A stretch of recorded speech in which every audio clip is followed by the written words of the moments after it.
Driverless semi-trucks are here, with little regulation and big promises. This article is by Tim Balk and read by an automated voice. The semi-truck rumbled down the congested, 5-lane Texas highway, letting a small sedan pass on its right, then accelerating past another semi on its left. In the back seat of the truck's sun-drenched cabin, a middle-aged man watched YouTube videos on his phone. Behind him, a 53-foot refrigerated trailer carried nearly 25,000 pounds of pastries. Nobody was in the driver's seat. Last month, Aurora Innovation, based in Pittsburgh, became the first company to operate a driverless 18-wheeler on an American highway, ushering in an era that could dramatically change how cargo moves across the United States. Autonomous trucks, proponents say, could solve a knot of problems facing the American shipping industry, which has struggled to recruit drivers for grueling, low-paying, long-haul shifts, and which expects major growth in cargo shipment activity in the coming decades, driven by the overwhelming popularity of online shopping. These new trucks won't need sleep, they won't speed, and they won't get road rage. They won't ride the brakes or make unnecessary lane changes, wasting fuel. And they won't need to abide by the 11-hour daily driving maximum imposed on long-haul truckers for safety reasons. If you're a farm that has fresh produce, the reach of your farm just expanded dramatically, said Chris Urmson, the chief executive of Aurora, who was riding in the back seat during the first run. Aurora's new truck, which has already logged more than 1,000 driverless miles shuttling goods along Interstate 45 in Texas, is equipped with nearly 360-degree sensors that can detect objects 1,000 feet away. But some truckers, academics, and labor groups are uneasy. They see an unregulated and risky sphere emerging, and worry that American roads could be facing a new menace. Byron Block, an auto safety expert in Maryland, said that federal oversight of the new robo-trucks was totally inadequate, and that the technology was being rushed into use with alarming speed. My initial thought is, it's scary, said Angela Griffin, a veteran truck driver from outside Hagerstown, MD. She said misting rain had caused AI-powered scanners on her semi-truck to malfunction, and she worried that unpredictable traffic patterns in congested areas or challenging weather conditions could lead to catastrophic errors by unmanned trucks. Ms. Griffin recalled a particularly difficult episode.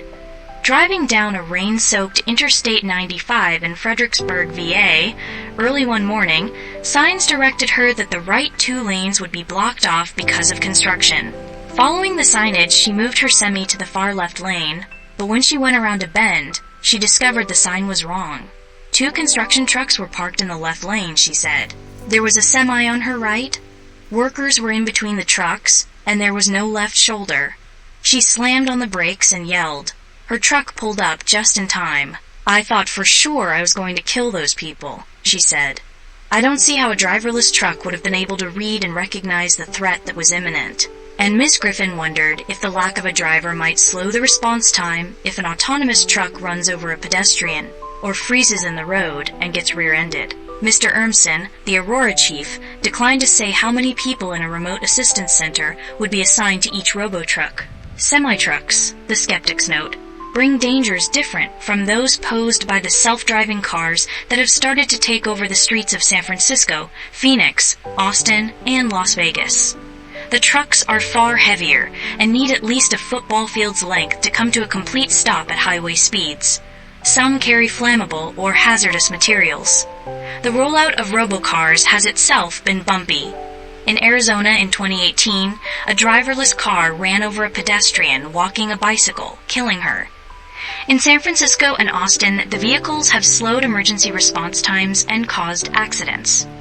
With larger vehicles, the critics say, the dangers multiply. The risks seem to crystallize on an Arizona highway in 2022, when an autonomous truck with a driver aboard veered across Route 10 and careened into a concrete barrier. Nobody was hurt. It's potentially disastrous from a safety perspective, said John Samuelson, head of the Transport Workers Union of America, who is also worried about trucking jobs being automated out of existence. Mr. Samuelson appears to have public opinion on his side. A survey conducted by AAA this year found that 61% of motorists in the United States feared self-driving vehicles, and that 26% were unsure about them. Mr. Urmson, the Aurora chief, vowed that his trucks would be safe. "We have something like 2.7 million tests that we run the system through," he said. And he said they would not displace truckers, citing growing demand and an aging workforce. "It is a noble job," he said of trucking. That said, people don't particularly want to do it anymore. The safety concerns are not universal among truckers. Gary Books of Colfax, Ill, who has been driving big rigs since the 1980s, said he expected driverless trucks would be safer and more predictable. He doubted they would eradicate trucking jobs. "I think the growth of jobs will outpace the addition of autonomous trucks," Mr. Books said, predicting that for any lost long-haul trucking jobs, there would be new, higher-quality careers for shorter deliveries. Younger people want the jobs changed. Just about everybody agrees on one thing. The robo-trucks are coming. Fast. Like a freaking Corvette, doing 0 to 60, Mr. Samuelson said. The consulting firm McKinsey & Company has projected that 13% of the heavy-duty trucks on U.S. roads will drive themselves within a decade. For now, Aurora, whose investors include Uber, has operated just 2 trucks without a driver, only in good weather and during the day. And last week, Aurora said it was temporarily returning an observer to the driver's seat at the request of the truck's manufacturer. But Aurora says it plans to expand its driverless runs to at least 20 trucks by year's end, and to push into more challenging conditions.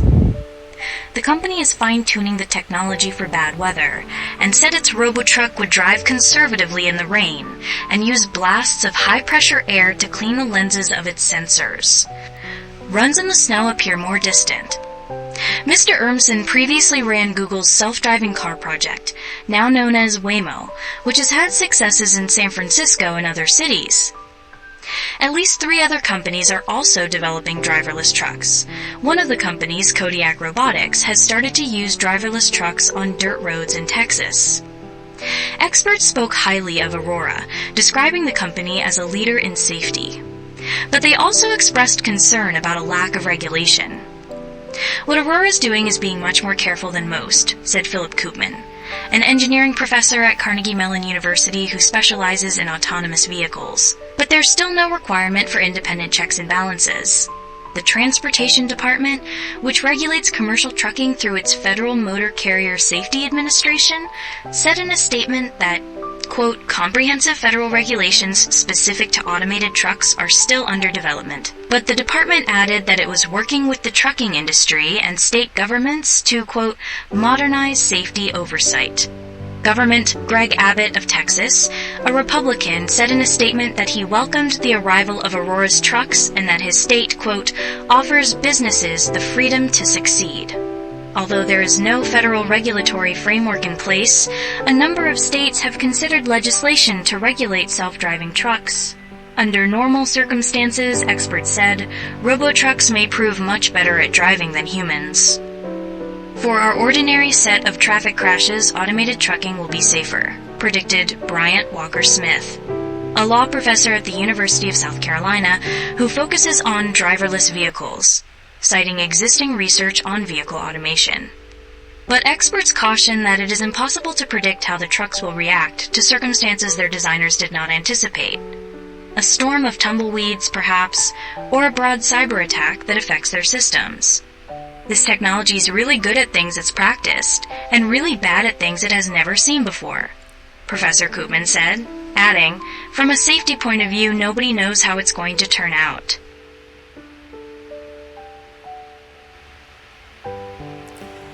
And you know what? That's true.